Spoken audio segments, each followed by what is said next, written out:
Hello, welcome back to the sewing room. I'm Laura, and today I want to talk to you about accessories for touch and sew machines. Specifically, I'm looking at the 600, but I'll talk to you a little bit about why you can collect accessories, and it doesn't necessarily have to be labeled for the specific machine that you're using. So this is the accessory box that came with this machine, and I will go through that in detail in just a moment. But I also have an accessory box for a different machine that's also a touch and sew, but it's a different model number. It's model number 638. Now, I don't currently have an operating 638, but I have kept the accessory box because sometimes there will be things missing from one set that you can then kind of fill in with another set. And basically what we're looking for is to an extent, the accessories, and especially the feet for sewing machines, and I don't mean the foot pedal that you push on, but I mean that foot right there. To an extent, they are interchangeable within types of machine. Now, the touch and sew machines are zigzag style machines, so they can do straight stitches, but also other stitches. But the thing to remember about them is that they are what's called a slant shank machine. And let me show you how you know that anyway. But anyway, once you know that you're dealing with a slant shank machine, you then are able to say, well, that means I should be able to use a monogrammer if it says slant shank machine on it, and or a buttonholer if it says slant needle zigzag sewing machines. So it might not specifically say for touch and sew machines, because Singer at the same time basically made a whole bunch of different models of machine, and they weren't all touch and sews, but they did, they made accessories for everything. For example, in the same time period, Singer was also making all kinds of accessories for vertical needle machines. And I will tell you how to tell the difference even if you don't just know off the top of your head what kind of machine you've got. I covered this more extensively in a previous video, and I will link to it right now. But basically, when you look at the machine, if you lined up a ruler and if you see the shank that is attached to your needle is not straight up and down, but actually at an angle, that is a slant needle machine. Now, the correctly sought after and famous Singer 301 is also a slant machine, as is the featherweight machine, and I'm sure there are others, but primarily the ones that you're going to see the most out kind of in the wild are the featherweight, the 301, and the touch and sews. Now, why did Singer keep reusing this design? They used slant needle as a basis for machines for a really long time. And I think the primary reason is because, frankly, I think they're a lot easier to sew on. Because of the angle of the needle, as the user, when you're using it as a sewist, it's much easier for you to really see what's going on as the needle hits the fabric than when you have a vertical needle machine. Now, for myself, I've used both kinds of machines. I've used all, as many different kinds of machines as I can get my hands on. The one advantage that the vertical needle machines do seem to have is very occasionally, depending on the particular machine, you might get a little bit more punching power out of that straight needle coming down. That could also just be my mind deciding that based on one particular machine, which I do. I have a Singer 328K, which is a very tough, strong machine. Now, I would pit it up against the 301 any day. I don't think there are things that the 328 can do that the 301 can't do, but the 301 is also only a straight stitch machine. So I think just having that alone, and because the machine itself is so well made, gives you a little bit more oomph, a little more power for when you need when you need a little more strength to get through like multiple layers of fabric, or if you're sewing denim or something like that. Does this mean that you can use accessories designed for featherweights and 301s interchangeably with touch and sew accessories, and especially the feet? And the answer is maybe. In theory, you should be able to, but I would say overall, the touch and sews are still excellent machines, but the 301s and the featherweights are designed and produced at an extremely tight tolerance. Everything has to be absolutely to the millimeter perfect for those machines to run at their best. The touch and sews are still very, very solid machines. I adore them. My daily driver is a touch and sew from 1967. I literally use it every single day that I sew, but it's not quite the same level. The machine itself doesn't demand the same level of perfection that the 301 or featherweight might do. So I would say, like, I kind of consider 301s and featherweights kind of in their own category. And then everything else that uses a slant shank is kind of its own category. The good news is, if you have a touch and sew or you have some other slant shank that is not a 301 or a featherweight, that means you have so many options out there in the used market to be able to pick up good accessories, good feet at reasonable prices, because frankly the machines aren't considered collectible. They even have a nickname that I will not dignify by saying, because I don't think they deserve it. Let's just see what's in the box. Hard to imagine that everything will have held together after all this time, but you just never know what you find. Love to see a screwdriver. Again, this may or may not be the original screwdriver that would have come with this machine. It's not branded in any way that I can see, but it's a good size for a sewing machine and it fits in the box. So I don't know, maybe it was original, I don't know. Lovely, probably original cleaning brush. I always love finding, this one's a little dirty, so if I'm going to use it, I would, just now when I flicked it, I did see some dust flying off of it, so I'm going to take this and just kind of wipe it over a rag with a little rubbing alcohol on it and let it dry, and then that will be ready to go back in the box. I'll talk more about these in a minute, but okay, first of all, oh no, it's not unusual to have to kind of untangle things, so I'll do that in a second.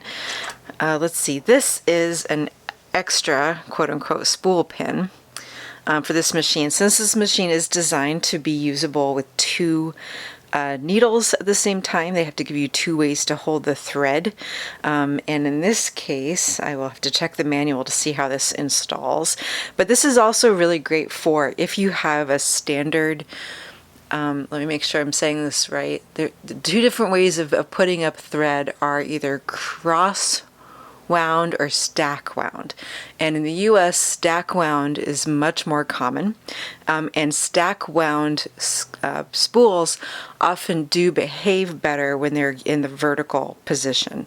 And so even if you only have one thread of spool going for your machine, you might find yourself using this particular attachment more often than the one that is kind of more visibly built into the machine. Again, I'll talk more about these in a minute, and it's kind of funny, part of this box must have, sometimes I can't tell what people were doing with the box. But I mentioned this before, I have no idea what this is. I think this is just a random piece of metal or spring that kind of ended up in here, unless it is supposed to be part of the case for the machine. I really don't know what this is, so for now I'm just going to set that aside as well. Lovely, I mentioned this in a previous video, I love finding the old needle packets. I just love the way that they're printed. I think they're so fun. I'm not saying I would never use this needle. The needle is probably fine. Needles don't really age the same way that thread does, but I might keep it all of a piece just because I think it's kind of cute. And a package is a lot cuter if it has something in it than if it's just empty. So we'll see. This is the kind of bobbin that goes in this machine. They do still make these and they're not expensive. You can buy packs of them online. I'll put a link in the description below to the place where I would buy them if I were buying them today. But actually, so far I've been pretty lucky. I find them with machines, and also sometimes people give them to me when they find out I have this kind of machine. But one thing I do is when I go to take the thread off of the old thread, I do actually unwind it like this.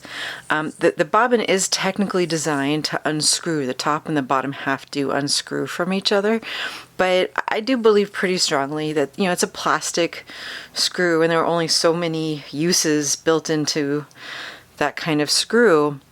And here we have a behavior that the sewing books of the time and also the manuals for machines of this time were really trying to get people to stop doing, which is to wind more than one thread onto the same bobbin. I think people did this because they thought they were saving thread, but ultimately that habit leads to more problems than you're saving, however many pennies you're saving on thread. And man, somebody really... I might have to unscrew this one. Yeah, because somebody really went to town with multiple... Yep, okay, so you're going to see what this looks like when you unscrew it.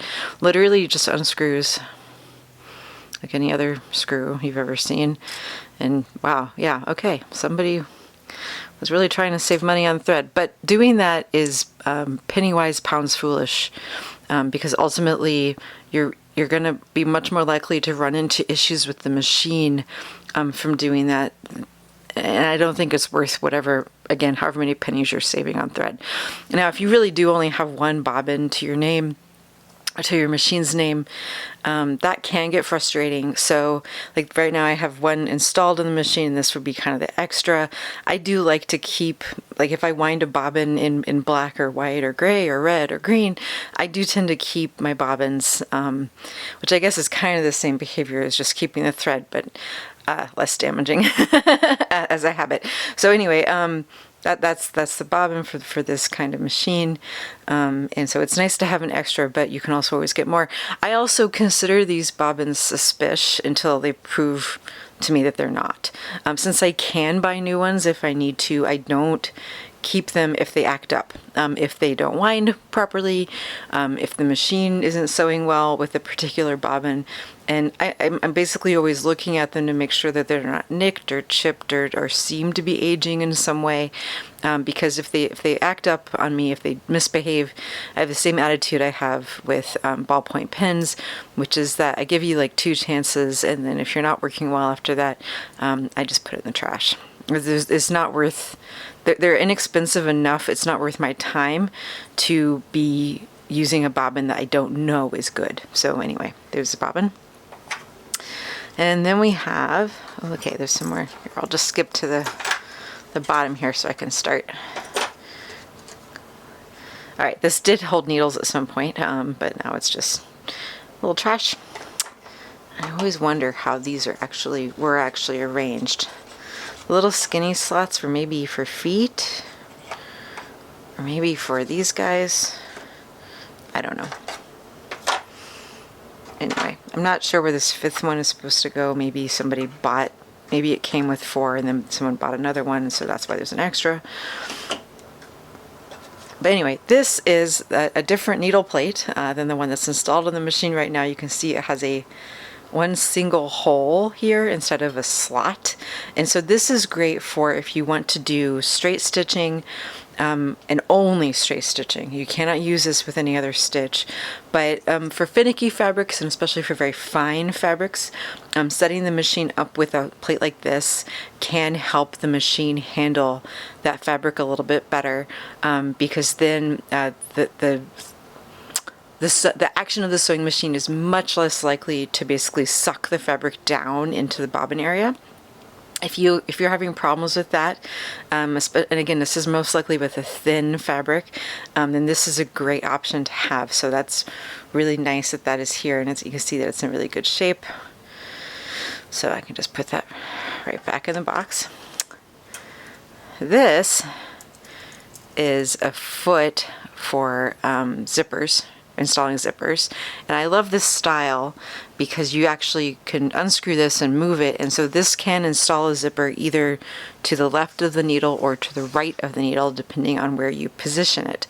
I also love zipper feet for installing piping and basically anything where you want to stitch right up next to something. If I remember correctly, Barbara Amoti also recommends using a zipper foot to use for a stitch in the ditch. And yeah, she knows what she's talking. I listen to her, so yeah, highly recommend this. This style of foot is so fabulous. I love them. I use them all the time. I'm going to untangle this guy.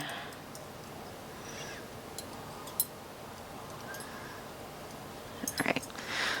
So this is a guide for your stitching. I'll show you where it screws into the machine. Basically, there are these little holes, and I'm pretty sure you can use either one depending on where you want this to land. And you basically just kind of screw it down. And it can be straight down, or you can do it at an angle. And sometimes I can't quite get these to... Whoa!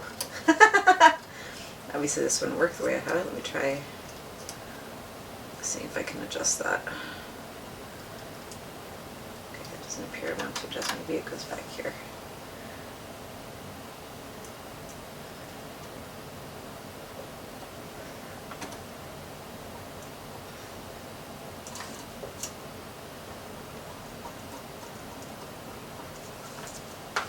There we go. So basically, once you've set it to the seam allowance you want to keep, you screw it in way further than you think you need to, apparently.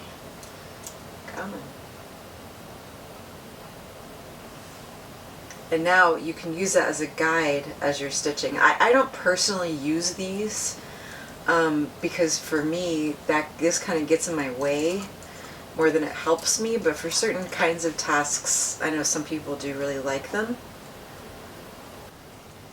This is a straight stitch foot, sometimes called a 1/4 inch foot, and you can tell because it's just got one little spot. So basically, if you're in the situation I was talking about before where you're switching to a straight stitch needle plate, you want to use that with a straight stitch foot, and that's going to give you very, very accurate seams and also make some slightly more difficult fabrics a little easier to manage.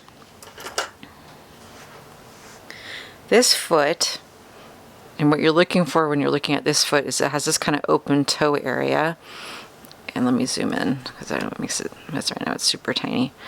You have this kind of open toe area, and then there's also a slot and a hole here. And basically what this is for sewing on buttons. And I used to think it was not actually very useful. And frankly, you do have to spend quite a little bit of time kind of monkeying with the machine to make sure everything is set perfectly when you want to use one of these.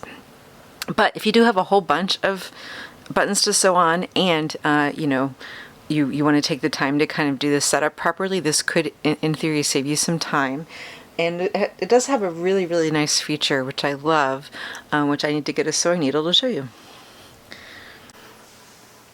Apparently, when you're sewing on buttons and you want to make a thread shank at the machine, what this groove is for is you take a sewing machine needle and you just insert it right into the groove, and that creates a little space so that as the needle is going back and forth and making your button, attaching your button, then you have a shank built in so that your buttons won't be too tight.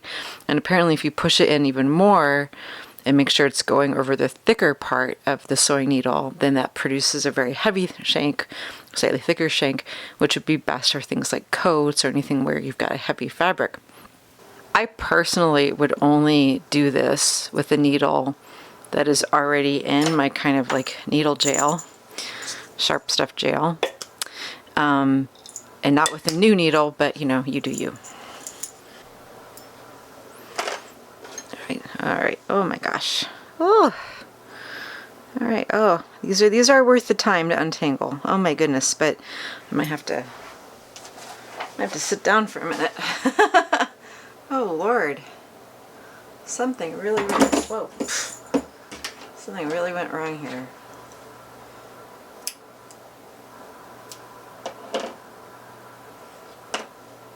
Maybe an old bobbin kind of exploded, I don't know. All right.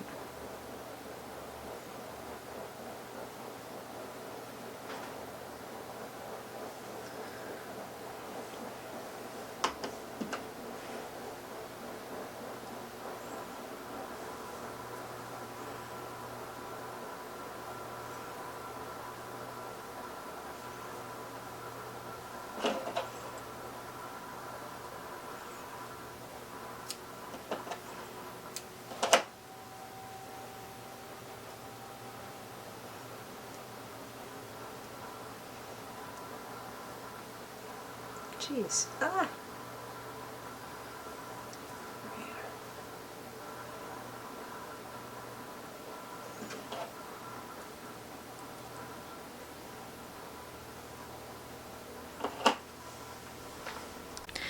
In the manual for this machine, this style of foot is called a special purpose foot, which always reminds me of a Steve Martin movie, The Jerk.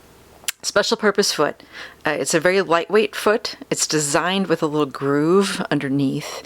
And what that is for is so that if you're going to do very heavy satin stitching, or really any kind of satin stitching, then this foot is designed to glide easily over that stitching. There's a little eyelet here in the front of the foot.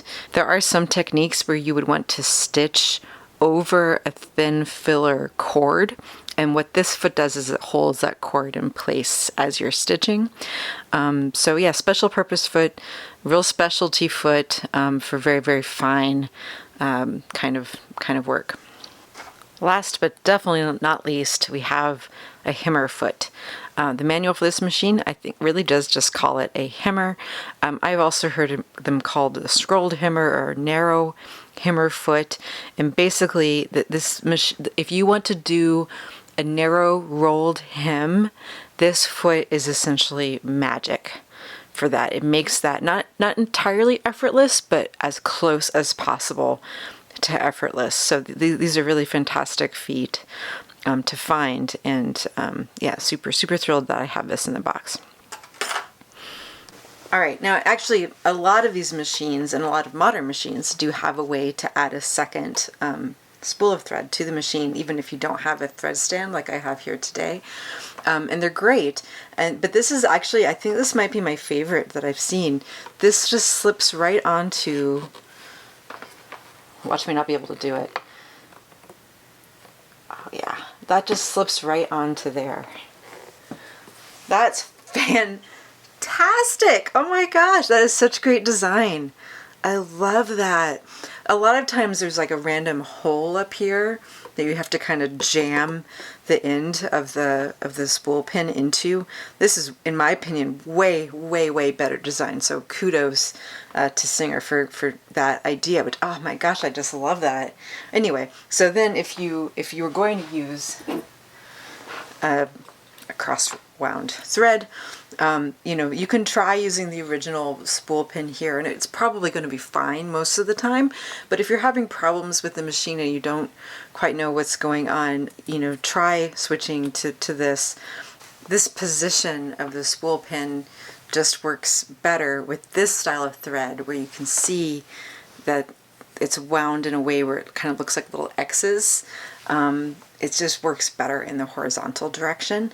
And this style with the cross wound works better, stack wound works better in the vertical position. That being said, 9 times out of 10, you could use either thread either way and it's going to work fine. But just every once in a while, I don't know, like the spirit seizes the machine and it says, I'm not going to do this the incorrect way. I'm just not going to sew well the way you have me set up. And so then you maybe would need to think about switching to one or the other. Or honestly, just using a thread stand, which is my solution most of the time. Believe it or not, this actually is a complete box in terms of the feet for this machine that would have been available, that would have come with the machine at the time. Singer did also make other accessories that wouldn't have been purchased along with this machine, but you would have purchased separately. That includes, and I had to get my manual here so that I could tell you for sure, the ruffler, the tucker, the edge stitcher, the gathering foot, and the fine hemmer. And like weirdly enough, I actually have all of those accessories for my 301. I don't think I have them for my touch and sews. This is my touch and sew extra, sorry that was loud. This is my touch and sew extra accessories box. And I'm not seeing any of those things in this box, which is kind of a bummer. One thing that we do have now that they didn't have in is walking feet. These are great for if you're doing heavy, bulky sewing and you want to make sure the layers all stay together. Sometimes it's even just called a quilting foot because people use it so much for quilting. Just taking a moment to point out that you can still buy accessories for these machines, but maybe not always the ones that they talk about in the manual, which is kind of a bummer. If this is your first time stopping by today, thank you so much for coming by. If you've been here before, thanks for coming back. Either way, hope to see you soon.